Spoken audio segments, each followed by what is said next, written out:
next on Behind the Curtain, award-winning choreographer Tiffany Rea-Fisher.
Tiffany, thank you for being with us today. My pleasure. This is amazing.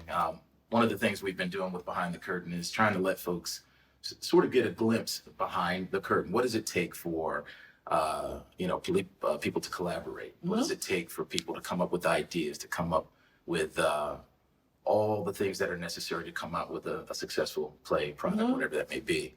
And you are somebody with whom I've had the pleasure of collaborating with.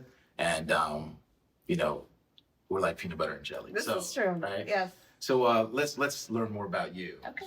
So when did dance become part of Tiffany's life? So I started dancing when I was 3. So I don't remember like the very first thing, but my mom loves to say that like she saw me dancing in front of like the TV and I had no rhythm. Like that's her. She loves to tell everybody that she saw that was like not my child. Okay. So like into dance class I went. But you know what's interesting, I feel like, about that is that even now, so I always told my mom, I was just ahead of my time. I was just, avant-garde. And she was like, you were not on the rhythm. Like,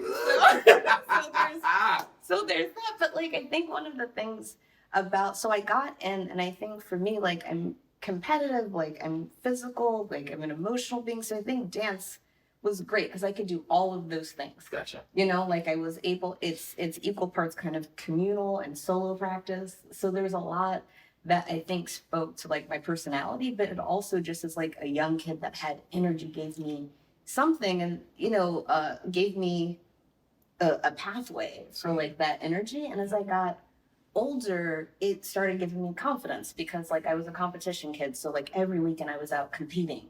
And like what that did is it made me understand where I was across the board. Got it. So it's like I understood, like when you went to regionals, I understood where I ranked here. When you went to nationals, I understood where I ranked here. So I was able to train in a way that made sense. And so I was able to keep distance You know what I mean? For Yeah. myself. But when I saw someone my age that could do certain things that I couldn't, I was like, oh, well, you gotta pull up. Got it. Right? So it's like I always knew kind of where I was, but like going back to that like 4/4, even now I still like time signatures that are not 4/4. So I think my mom was right.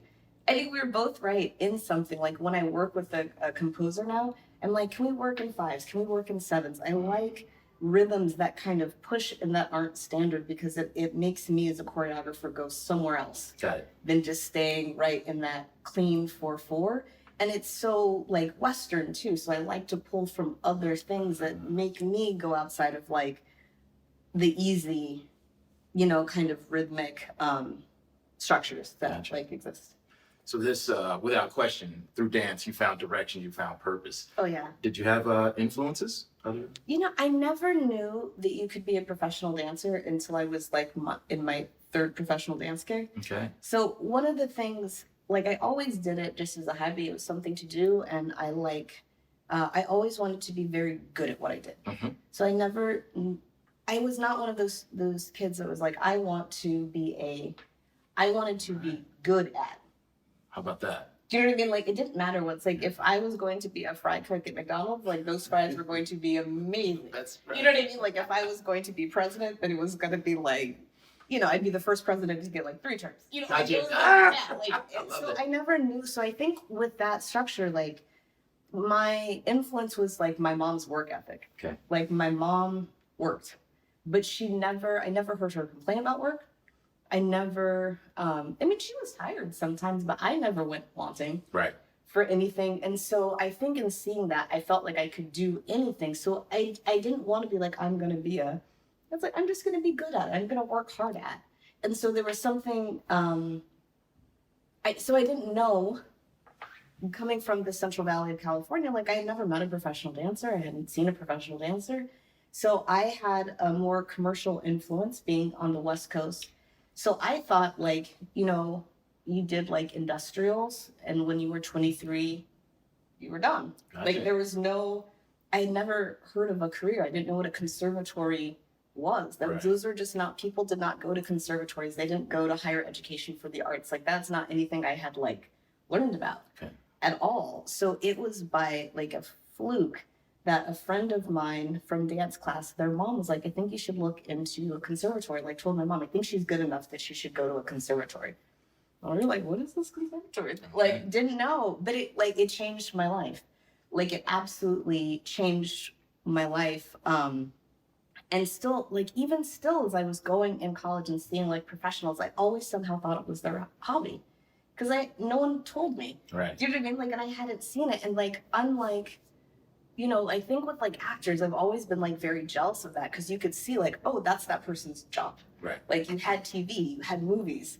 So, but like with dancers, you had to go to the theater and so it was a different, It is different. like, I didn't go to the theater, so I never saw them. And like on music videos, that wasn't the type of dance that I was learning. So I didn't see myself reflected there. So Gotcha. I didn't make that connection. But my very first year, I came into Purchase with a knee, like coming off of a knee surgery. On my first day, they do placement classes just to see, even within the freshmen, who's going to be in what level. And I blew out my knee again first day. Like, I showed up, I didn't know anyone in New York. Day one, I was like feeling like I'm about to, and then just it was rough. Like, it was really rough. But what I did is I just went. All of these kids were coming from like Idlewild and LaGuardia, and they knew so much about dance, and I didn't know who Martha Graham was. I didn't know anything. I kind of knew Ailey. Okay. Kind of knew Dance Theater of Harlem. But that was it. That was it. Like, I didn't have that foundational like knowledge of the field of like what especially modern dance. I didn't know. I'd never taken a modern dance class before my audition for Purchase. And literally the instructor came in and she said, and everyone knew to like B+ sit and start like bouncing. And I was like, what? Okay. Right now? But, you know, I think the thing about like my background and like competition is like you have to be very quick. So I'm a good mimic. Okay. I can mimic movement very easily, and I can retain information. Okay. So I just kept my senses open. I was like, I'm just going to do what all these kids around me are doing. All right. And I'm just going to keep it. And I just faked it, like just fake it till you make it, but for hours. Got it. Those auditions are hours long. Yeah, So right. I was, so, you know, during the time, so I fast forward, I got in, knee went down. So I was like, I'm going to go to the library because I have no idea what anyone's talking about. Gotcha. Like they're using language and terminology that I had no clue. And so I read about modern dance. And I think the reason modern dance was like a game changer for me, because when I did think about myself as a dancer, I thought about myself as a tapper. Like that was wow. actually the thing that I did best and trained hardest at. Had amazing teachers. And so that's what I thought I was going to be. But like with modern dance, I learned about these pioneers and I understood and learned that modern dance was an American art form. I was like, oh. And so with America being like the melting pot that we are, and me being a Black American, I always felt sometimes like I could feel very disconnected. I was like, what's American about this? Like, that's me. Like, I couldn't find like an easy entry point, honestly, to be like that patriotic American, you know? Like, it was just really hard. But like with dance, I was like, oh, that's American. I understood like jazz music was American. I understood that pipeline and that lineage. I was like, I could be a part of this lineage of this like American art form, and it could be carried forward in like this little Black body. I was like, I'm here for it. Like, let's do that. So that is like that in that moment, it was like a switch just turned on, and I was like absolutely dedicated to figuring out everything about this field. And when I was able to come back to classes next semester, I was just so ferocious in my attack of it, because I was like, I wanted to be part of this thing so badly that I had no idea that it even existed before. And I think from students that had like, they had been taking dance history forever, they were kind of over it.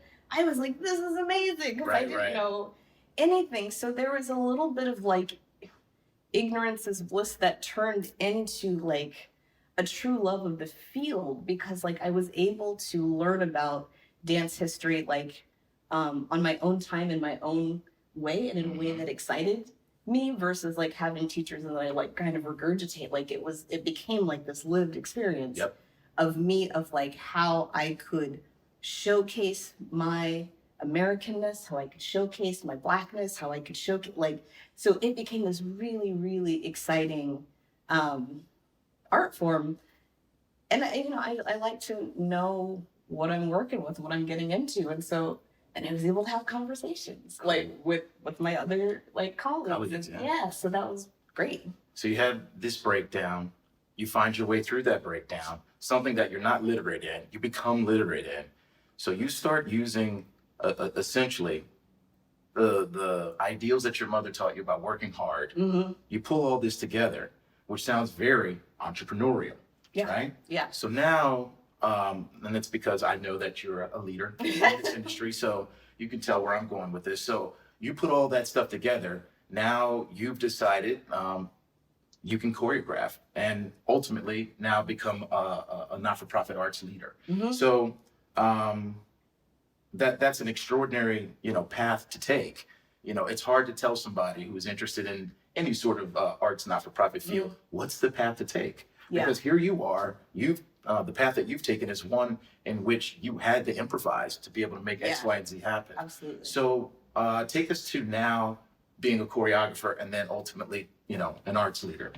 So I, again, was not like choreography, didn't know it was a job. Like, that's one of the things I love about my life, is the life that I have is not one that I ever could have imagined for myself, because I didn't know what an artistic director was. I kind of knew what a choreographer was, but like, so what I think from that point of purchase, getting to choreography, becoming a choreographer was about saying yes to things. Gotcha. And about accepting projects and small things that scared me a little, to just be like, try. Right. To get myself to just try things. And it was like, what's the worst that can happen?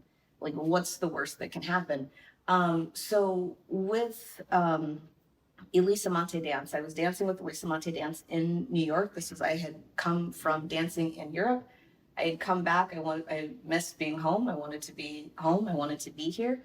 and I had friends that were in the company and they're like, you should come, we should be here. And I would see the company at the Joyce every year. And so I thought it was a great company, but it wasn't for me. Got it. I was like, I don't think it's for me. Obviously, like many, almost 2 decades later, it clearly was for me. But like at the time, I couldn't see myself there. But Elisa was thinking about retiring. She asked me how I felt about taking over the company. And I told her at the time, I was like, I feel confident taking over the administrative side, but I'm not interested in choreography. Like flat out, I was like, I'm not interested in choreography. Interesting. And one of the things, because at that time, I just wanted things to be done well. And there's like stuff in the arts, and I'm like, we can do better. Thank you. Like we can just do better. So Yes, let's do better. So I was like, that's where I felt I could do the most good. So for me, when I was thinking about transitioning off stage, I absolutely wanted to go to the admin side because I wanted to be responsible for dancers getting paid on time. I wanted to be responsible for, like those things that the rest of the world takes for granted. That's right. That the arts beg for. I'm like, we shouldn't have to beg to get paid on the 15th and the 31st. That should be clockwork. So like that is where I wanted to put my effort and energy. And Elisa just said, that's disappointing. I was like, oh, okay. So I was like, well, we'll just keep on keeping it because I don't know. Right. I don't really know what to do with that. Right. I imagine she probably wasn't an but she was clearly a choreographer. Clearly. Okay. Not interested in like that was her calling. That's what she wanted to do. And she Okay. wanted to lead the company to a choreographer. Got it. And so I think in her head, like I was that person. So for me to be like, yes to this, but no to the thing that you're talking about. Right. But she, so she put out to the company a challenge. And she said that I'm going to open it up for anyone to choreograph anything that they want. You can use the dancers in the room. And if I like it, I'll include it in my Joy season coming up. Wow. And again, Competitive. super. And so I think she knew. And I was like, oh, she just threw it down. I was like, Yeah. And she's like, anyone who wants to talk to me can like talk to me after rehearsal. So I'll rehearse. I'm like going through rehearsal. I'm like, am I gonna make this? Like, I don't like, I was very torn. And so afterwards I went up to Elisa and I said, I'm gonna try. Like, I don't know what's gonna come out, but I told her, it's like, you have to be honest with me. If it's not up to like par, you have to tell me because I don't want it. Like, I want to be good at what I do. And I trust you to tell me if it's not it, either work with me to make it or don't put it in the show. Like, and I will be okay. Like, you won't get any attitude from me. And she said, okay. So then I was thinking about like what I could do. And my husband was a dancer at the company at the time, and he was leaving. And so I was like, you know what? I'm going to make a duet for the two of us. That will be my gift to him, like leaving. And I would be able to do my best work because I trust him. Okay. I could go outside of my comfort zone because I wouldn't feel judged or, so I was like that. I think that's the way to do it. So my first work ever, and we had choreography classes in college. I did not like them. I didn't see myself as a choreographer. I was like, what is the point of this? Like it did not spark my interest. But then it's like having something to say and putting it to movement. It's like being able to basically give like an I love you, I miss you card to my husband through movement was like, I was like, oh, this is dope. Like I could get on board with this. I was like, okay.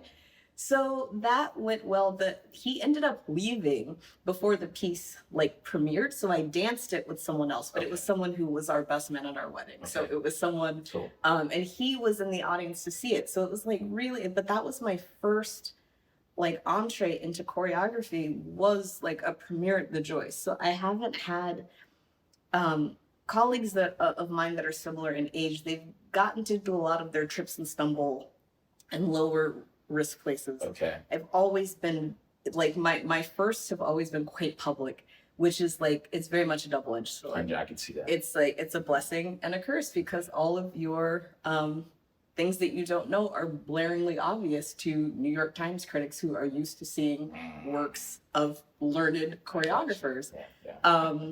So that was interesting, but like for me, I don't care. I still don't read reviews.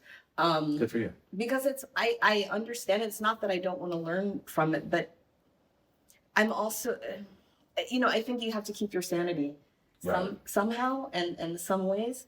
So, there were some, I heard there were some really good things and I heard there were some things to work on. And so I was like, well, I asked someone who read like, what did they say about this part or that, or like what to work on? And I just I took it with a grain of salt, but until I was ready to really, you don't really No, I do get it. that, but it's like, I'm not going to change. You can't keep changing your vision for whoever's going to say something. Right. And then there's something a little odd that one person somehow can validate someone's or Yes. invalidate someone's work. Right. And then you find out that person has never run an organization, had to worry about payroll, ever choreographed in their life, or run a play. Nothing. Right. Zero. Right. But there's this sort of pattern that was established, way before any of us ever got into it, that Yes. this is just the way it works. Right. And now we started to see, at least in, recent times where, certain people could take certain critics out to lunch, Yeah. pay them Yeah, under yeah, the table. yeah. So then when you see that sort of corruption in the game, you start to have a distaste for the idea of the critic. You know what Yes. I mean?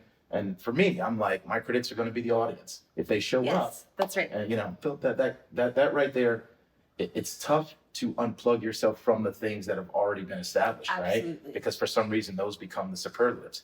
But Yeah. then when you do that and you see the audience, and the audience are the ones Yes. that are essentially your critics, Absolutely. then you get it. It's like, oh, all right. Yeah, you remember Yeah. why you do this. Yeah. And it's like, am I proud of the work? Yeah. That's the question. Am I proud of the work? Are my dancers happy to, are they proud of the Yeah. work?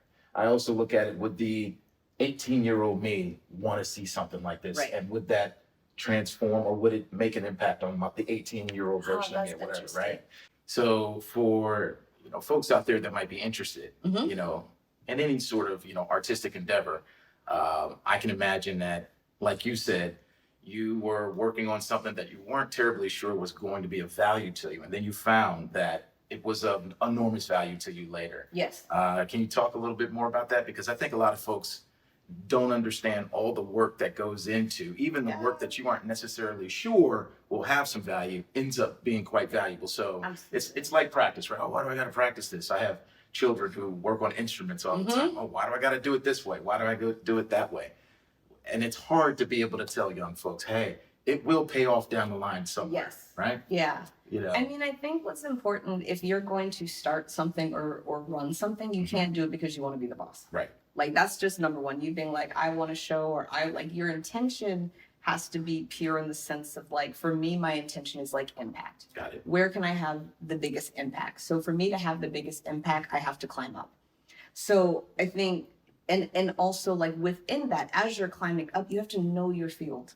So what does it take? I understand fully how to look at budgets. I fully understand that. And I took accounting classes in college just in case. Got it. So like those like understanding the business of whatever field you're in is going to be helpful, because you can't just decide, I want to be a choreographer, I want to be an actor, I want to just show up. That's right. Because there are people that have been training.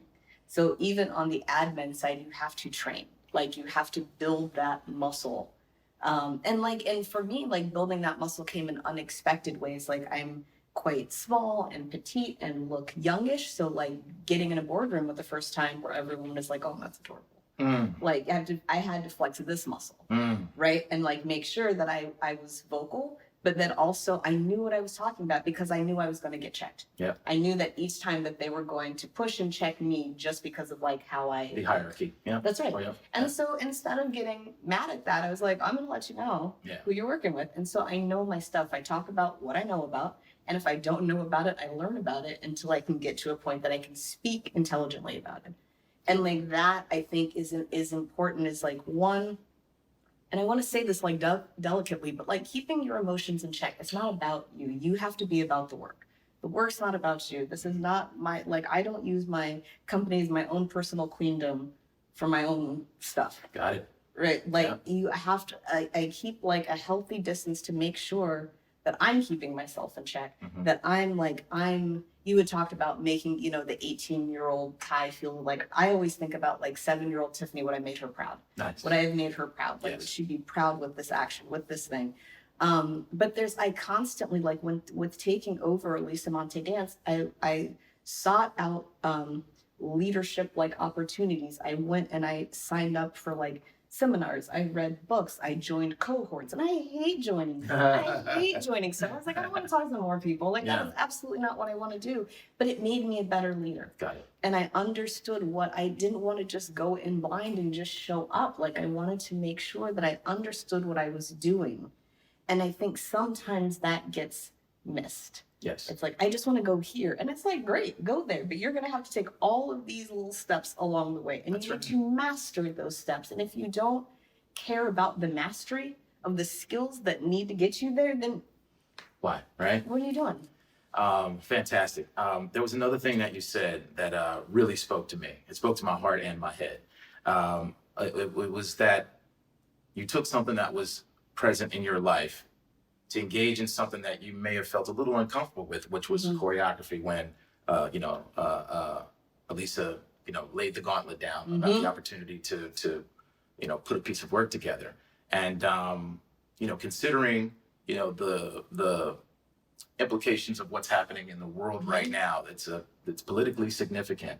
Do you see things that happen in the world that allow you to, or do you see things that happen in the world that inform dance, or can you see how dance can inform what's going on in the world in a similar way that you took something personal and put it out on the stage at the... Yeah, absolutely. I mean, for me, it's very black and white. It's like everything can kind of fall into the economic or political bucket Easy. in my head. It's just a boop boop. So like as an artist in this city, where I live, how I can work, who I can work for, all of these things fall into one of these two buckets. Gotcha. So there's never been, I don't make what people say like art for art's sake. I also don't believe there is art for art's sake. There's intention, there's purpose. It may not always be a global message, but do you know what I mean? Like Yep. there's a reason for that. So for me, because I move through the world in this body, I see the world through that lens, and the world sees me through that lens. So it's about making sure that I'm fully aware of what that is and bringing that to the forefront, so that like when I took over the company, all the questions were like, "Are you going to make it a Black company?" And the first time I got that question, I was like, "What's that?" Like I was really like, and it was like every single interview, it was the first thing out their mouth, and so because it threw me, I would always say, "Can we come back to that?" Gotcha. I would like move on, but then towards the end, I was like, "I'm gonna throw it back at you," because I'm like a catch and release. I'm like, I'm not owning I'm gonna take this. Okay. I'm gonna throw it back at you. Gotcha. And I was like, I'm not going to put myself in a box for you. Yeah. If you think that anything that comes out of me as a Black woman is Black dance, then yes, this is now a Black dance. Okay. If you're talking about an aesthetic that is based in Horton technique and Graham, then no, it's not a Black dance company. Okay. So you decide Right. what that's going to be. But that question had me really think about like how my work was going to be seen. And so I was like, you know what? Like, I also think and know that our experience is not monolithic. So I feel everything I put out is super Black, is super political, is super like based in economics, because that is the world that we live in. But when COVID happened and everything came to a screeching halt, and I just watched contracts just turn into dust in my hands. It was like unreal. As everyone has experienced, the very first thing that I did was start to make stronger connections with politicians and start having town halls and getting the dance community connected with politicians on the local, state, federal levels, because I was like, this is the moment that I've been talking about kind of like tangentially in a real way. Got it. And I was like, we can't, like I said, like no one's coming to save us. You know what I mean? Like, Well, never, there's this yeah. idea that like someone else is gonna, I'm like, who and why? Right. Why would they, and who are these people? Where's the evidence that that's happened?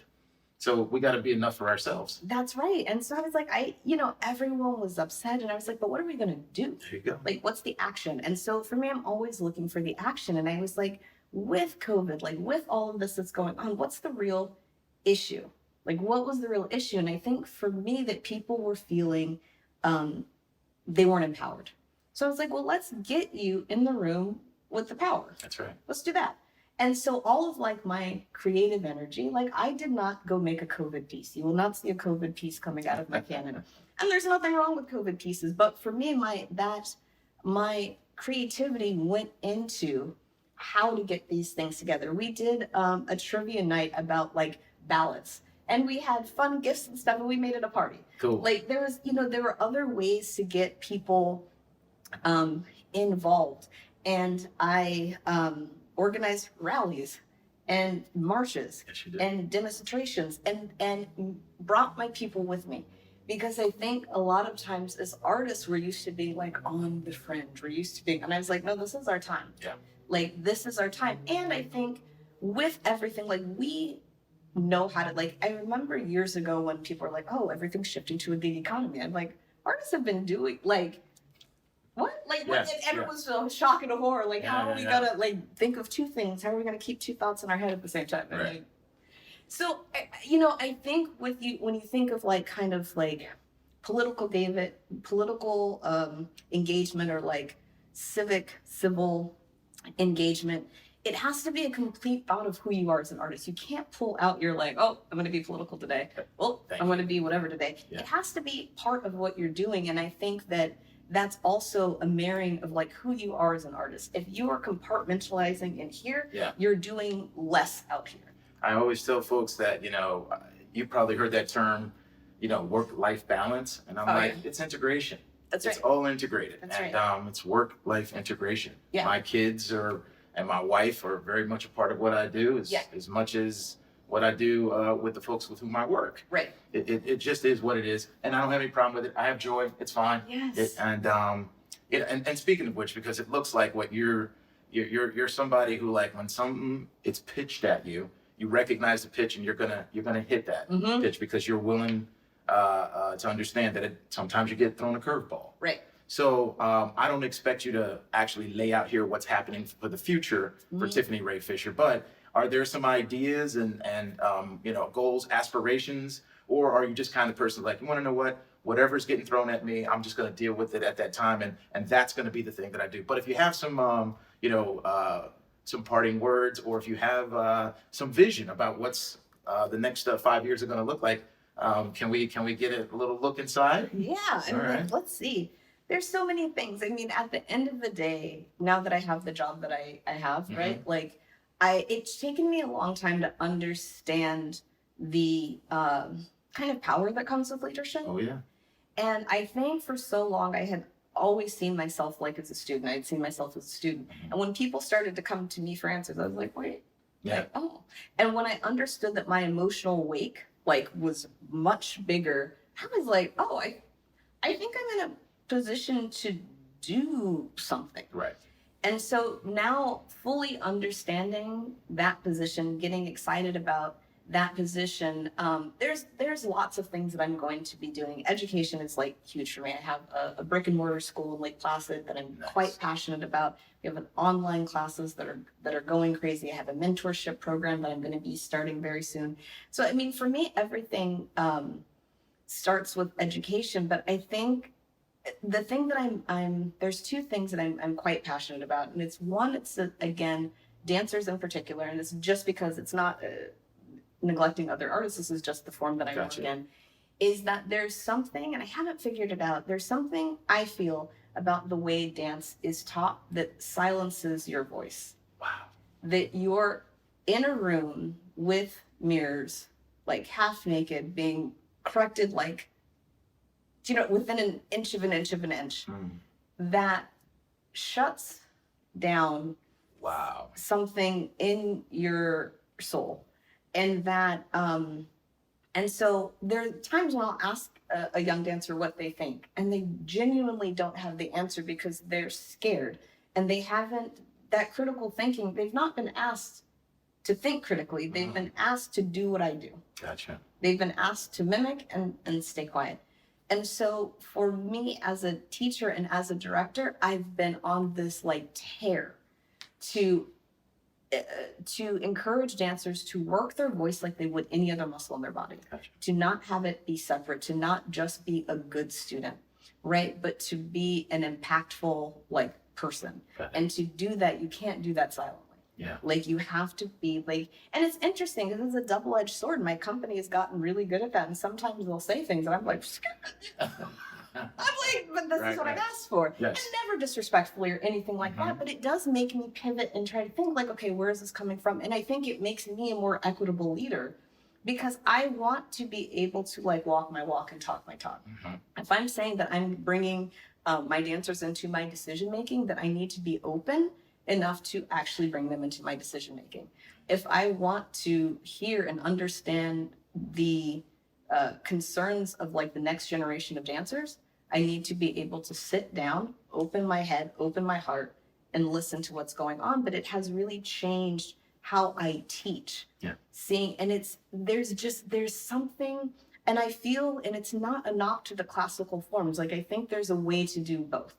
And that's something that I'm really, I'm trying to just have a more, But you know what I feel? I feel like that you're taking collaboration and you're actually collaborating. You're actually putting meat on those bones.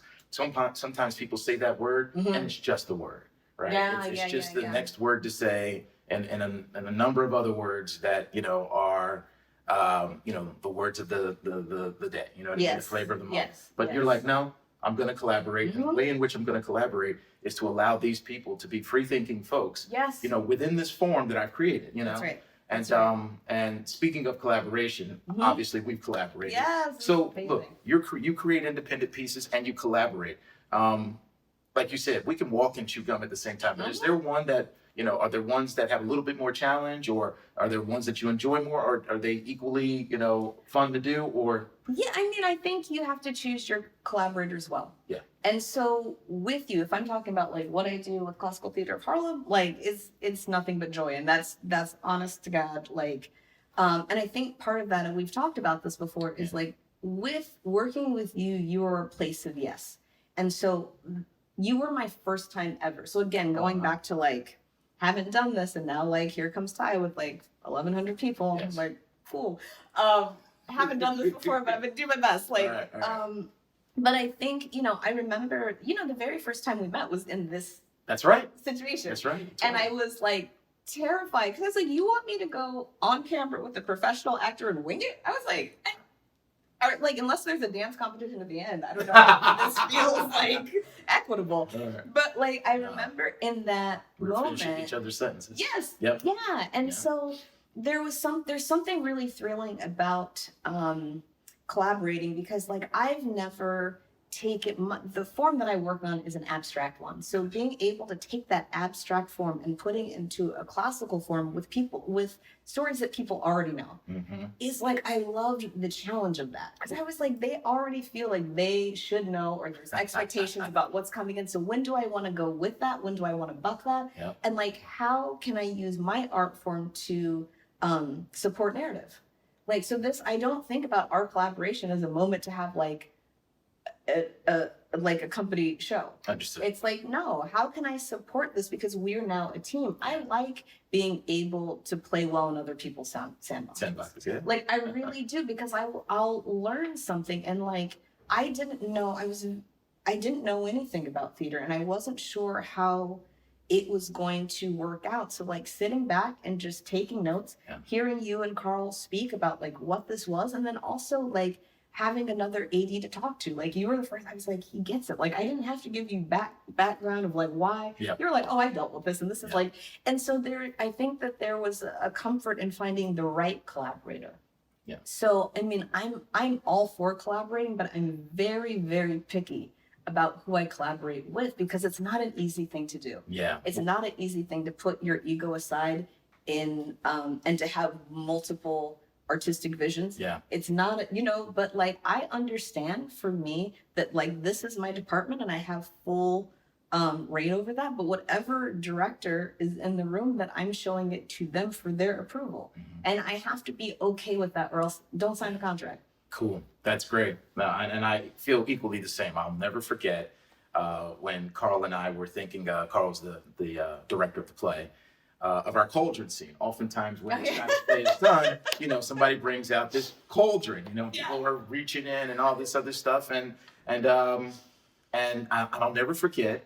And it was beautiful, because you see these two men trying to, figure it out. And then you just sort of, gently walk up and it's like, we'll make the cauldron for you. And I just remember doing that, how cartoon, Carl and I looked at each other like, okay, let's see what this is. And to this day, I know that not only has there has never been a scene like that I'm confident there hasn't been a scene like that. And people will always refer back to it going like, look how extraordinary dance elevates all kinds of arts presentations. I love and that. and it was extraordinary. I mean, I can still feel, I got little goosebumps thinking about it. Yeah, it's amazing. Things coming. Tiffany, is there anything else you'd like to say? Because we do want to impart the idea that if someone wants to go into the arts, it is a noble profession to go to. Absolutely. It is a life that one can make for themselves.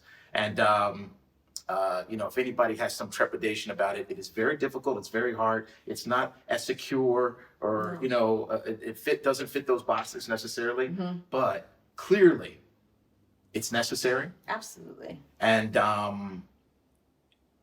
I feel that you are necessary. Thank you. I So appreciate please, that. if there's anything you want to, leave a sort of a jewel from your mind, the floor is yours. I just feel that this whole idea of like the arts being unstable, our whole world is unstable right now.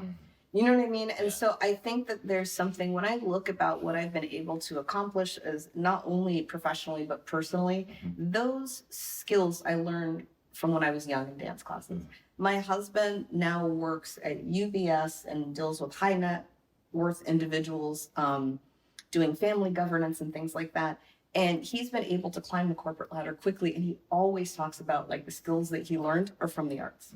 Like we toured together. You understand cultures, you understand different cultures, you understand how to take really difficult topics and talk about them. You understand how to do it because like when you're dealing with the arts, you're not dealing with like softballs. These are like, usually they're pretty hard hitting global issues that we've been dealing with for a millennia. And you're able to do it with grace. You're able to do it with confidence, sometimes with a little bit of humor. Like all of those things come in. So I fully believe in the arts. I fully believe for them as a pathway to joy, to stability. I feel very stable. Yes. In my, you know what I mean? Like Yeah. I think this whole idea, it's like I was working when lawyers were laid off because there was too many. And it's like, well, I'm working. Yeah. So do you know what I mean? So I think that if you want to do it, I think that you have to be ready to work and you have to love the work. Amen. Like if you want to do it for fame and glory, like might work for you, don't know. Yeah. But like you have to be about that work. Long when I'm not on stage and my work's not on stage, I will still be about the work, supporting arts from behind the scenes because that is the work that I've signed up to do.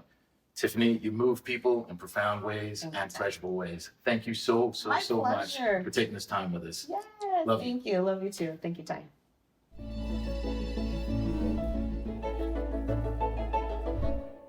Hello, this is Andre Brower.